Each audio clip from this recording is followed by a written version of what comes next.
अस्सलाम वालेकुम नाजरीन। इस किस्त के आगाज़ में एक आदमी सिमोन को कहता है कि जनाब आपको इधर आकर देखना होगा। सिमोन उधर जाकर देखता है तो मारिया की लाश पड़ी होती है। सिमोन बहुत गमगीन हो जाता है और मारिया की लाश के पास बैठकर रोने लगता है। इतने में पेत्रोस कहता है कि उनको मालूम हो गया है कि हमने तुरगत का इस्तेमाल करके उन पर जाल बिछाया था, वो बदला लेने के लिए हम पर हमला करेंगे। सिमोन कहता है कि आने दो उनको, मैं भी देखता हूँ कि काइयों की लाशें कैसे गिरती हैं। फिर सिमोन मारिया की लाश उठा लेता है और पेत्रोस को कहता है कि तुम जाकर सिपाही तैयार करो। दूसरी तरफ सरदार जानदार अपने बेटे आलियार से कहता है कि मैं इस गुनाह के साथ कैसे ज़िंदा रहूँगा कि मैंने अपने भाई तोख्तमश की लाश की बेहुरमती की। मैंने उसको गुदार समझकर उसका जनाजा तक नहीं पड़ने दिया। हुराल कहता है कि बाबा वो उसने मुझे ज़ख्मी कर दिया था और आपको कत्ल करने वाला था। उस वक़्त जहर का मालूम करना बहुत नामुमकिन था। आलियार कहता है कि हम मुफ्ती साहब से मशवरा करके उनका नमाज जनाजा अदा करेंगे बाबा। दूसरी तरफ काई कबीला के सिपाही अर्तगल की बताई हुई पहाड़ी पर पहुंच जाते हैं। तुरगत को भी रस्सियों के साथ बांधकर वहां पहुंचा दिया जाता है। फिर दुंदार आर्तुक भाई से पूछते हैं कि आर्तुक भाई आप हमें यहाँ क्यों लाए हैं, इनका क्या मकसद है आपका यहाँ लाने का। फिर आर्तुक भाई दुंदार को एक तरफ इशारा करते हैं। सब सिपाही उस तरफ देखने लग जाते हैं तो देखते हैं कि दूर से अर्तुगरुल अपने घोड़े पर सवार उनकी तरफ आ रहा होता है।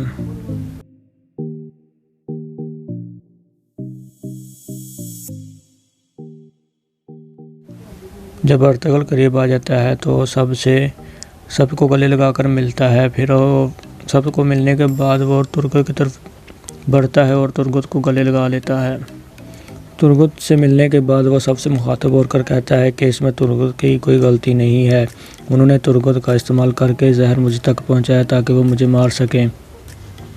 शैतान बहुत से जाल बचाता है, लेकिन अब वक्त आ गया है कि हम उन पर हमला करें।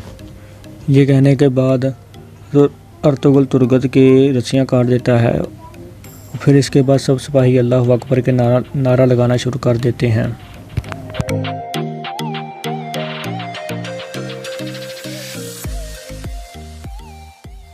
दूसरी तरफ सिमोन मारिया की लाश को लेकर बाज़ार में पहुंच जाता है। सिमोन मारिया की लाश को अपने झंडे पर लटा देता है। फिर सिपाही मारिया की लाश को उठाकर महल में चले जाते हैं। फिर मारिया की लाश को महल के तहखाने में पहुंचा दिया जाता है। सिमोन सबसे मुखातब होकर कहता है कि बकरियां चराने वालों ने हमारी ज़मीनों में घुसकर हम पर हमला किया है। वो बुज़दिल मंगोलों से भाग रहे हैं। मैं इस दुनिया से इस तारीख से काई कबीले का नामो निशान मिटा दूंगा। फिर सिमोन नीचे बैठता है और मारिया का माथा चूमता है। दूसरी तरफ अर्तुगरुल और उसके सिपाही सब नमाज अदा करते हैं। अर्तुगरुल उनकी इमामत करवाता है। फिर नमाज के बाद अर्तुगरुल दुआ करवाता है कि या अल्लाह हमने आप पर एतबार किया, हम सिर्फ आपके आगे झुकते और मदद मांगते हैं। इंसाफ और रहमदिली कायम करने में हमारी मदद अता फरमा, ज़ालिमों का जुल्म ख़त्म करने में हमारी मदद अता फरमा। या अल्लाह हमें इस जंग में फ़तह नसीब अता फरमा। सब कहते हैं आमीन। दुआ के बाद सब खड़े हो जाते हैं। दुंदार तुरगत से कहता है कि मैं गुस्से में आपे से बाहर हो गया था, मुझे ऐसा नहीं करना चाहिए था। फिर तुरगत दुंदार साहब की तरफ देखकर मुस्कुराने लगते हैं। फिर दुंदार और तुरगत आपस में गले मिलते हैं। फिर तुरगत सबसे मुखातब होकर बुलंद आवाज़ में कहता है कि भाइयों, इंतकाम लेने का वक़्त आ गया है, सब भाइयों के खून का बदला लेने का वक़्त आ गया है। फिर अर्तुगरुल कहता है कि जंग का वक़्त आ गया है। तो इसके बाद सब सिपाही अपनी तलवारें निकाल कर अल्लाह अकबर का नारा लगाना शुरू कर देते हैं। दूसरी तरफ पेत्रोस सिमोन को कहता है कि काई यहाँ पर हमला करके बहुत पछताएंगे जनाब, आप मारिया की लाश को दफना दें। सिमोन पेत्रोस को जवाब देता है कि नहीं, मैं तब तक मारिया की लाश को नहीं दफनाऊंगा जब तक मैं उसका बदला नहीं ले लेता, तुम जाकर अपना काम संभालो। और फिर सिमोन जाजगीर को कहता है कि तुम जाकर बाज़ार में ऐलान कर दो। जाजगीर बाहर आकर ऊँट पर सवार होता है और बुलंद आवाज़ में ऐलान करता है कि काई कबीले वाले बाज़ार और हमारे कारोबार पर हमला करना चाहते हैं, लेकिन आप बेफिक्र हो जाएं, हमने सब कुछ संभाल लिया है, हम अपनी तैयारी से हैं, हमने अपनी तैयारी पूरी कर ली है, अपनी आंखें खुली रखें। इतने में अर्तुगरुल और उसके सिपाही बाजार में दाखिल हो जाते हैं। उन्होंने अपने भेष बदले हुए होते हैं।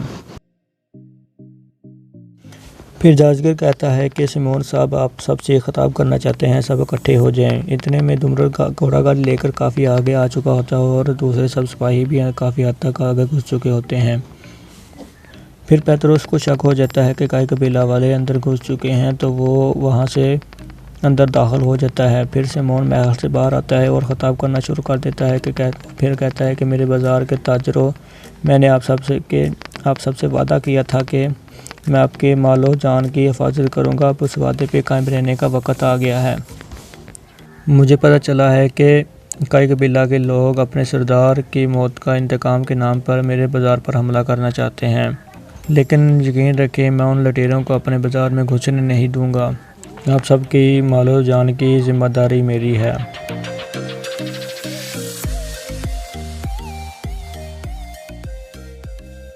इतने में अर्तुगरुल और उसके सिपाही घोड़ागाड़ी से उठ जाते हैं और अपनी तलवारें निकाल लेते हैं। फिर ये देखकर बाकी सिपाही भी अपनी तलवारें निकाल लेते हैं। सिमोन अर्तुगरुल को देखकर हैरान और परेशान रह जाता है। अर्तुगरुल सिमोन की तरफ बढ़ता है। सिमोन अपने आदमियों को भी हमला करने का हुक्म दे देता है। फिर लड़ाई शुरू हो जाती है। इस लड़ाई में सिमोन के बहुत से सिपाही मारे जाते हैं। सिमोन महल के अंदर भाग जाता है। फिर अर्तुगरुल और तुरगत भी सिमोन के पीछे महल में चले जाते हैं। फिर वह दोनों अंदर वाले सलेबियों को मारना शुरू कर देते हैं। फिर इसी दौरान तुरगत अर्तुगरुल को बताता है कि सिमोन के कमरे में एक खुफिया रास्ता है भाई। फिर अर्तुगरुल सिमोन के पीछे चले जाता है।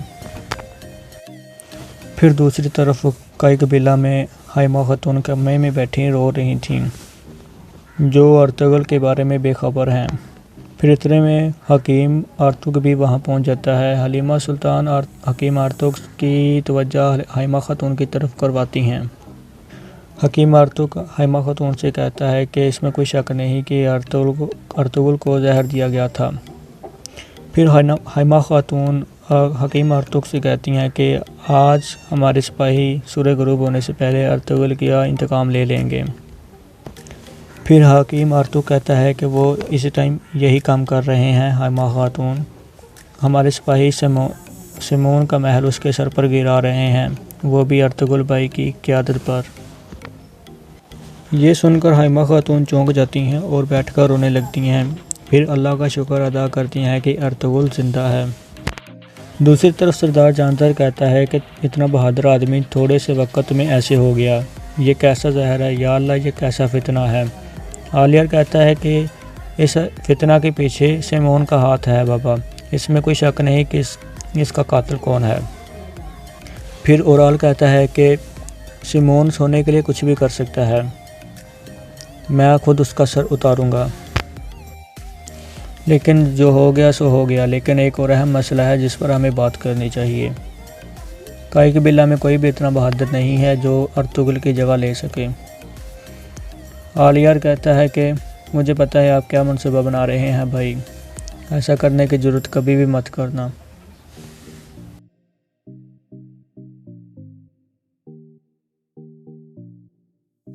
फिर सरदार जानदार बोलता और कहता है कि आलियार बेटा, ओराल सही कह रहा है, हम इतने बड़े कबीले को ऐसे नहीं छोड़ सकते।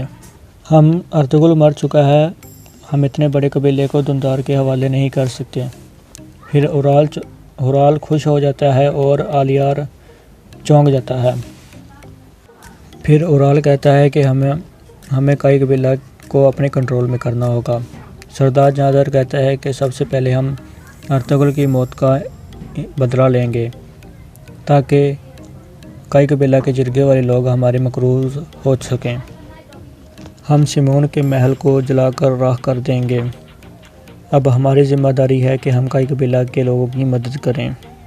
फिर ओराल कहता है कि हमें जल्द से जल्द हाइमा खातून से बात करनी चाहिए बाबा। दूसरी तरफ हाइमा खातून हकीम आर्तुक से पूछती हैं कि मेरा बेटा कैसे बच गया। आर्तुक साहब कहते हैं कि अल्लाह के हुक्म से हमने जहर को पूरी तरह फैलने से रोक लिया था। हमने उस पर पूरी तरह से काबू पा लिया था। अर्तुगरुल साहब एक मजबूत आदमी हैं, इसलिए वो जल्द सेहतयाब हो गए। फिर हलीमा पूछती हैं कि वो इस बीमारी की हालत में यहाँ से चले क्यों गए हैं। हकीम कहता है कि वो ज़िम्मेदारों से हिसाब लेना चाहते थे, इससे पहले कि उनके ज़िंदा होने की खबर बाहर आती। फिर हलीमा खातून अल्लाह का शुक्र अदा करती हैं और कहती हैं कि मैं अल्लाह की राह में 40 मेंढे कुर्बान करूँगी। फिर हकीम साहब इजाज़त लेते हैं और कहते हैं कि हालनी बाज़ार जाकर आपके लिए अच्छी खबर लाता हूँ। ये कहकर वो बाहर चले जाता है। फिर हलीमा खातून हलीमा की तरफ देखकर मुस्कुराने लगती हैं और फिर इसी तरह ही किस्त का इख्तिताम हो जाता है।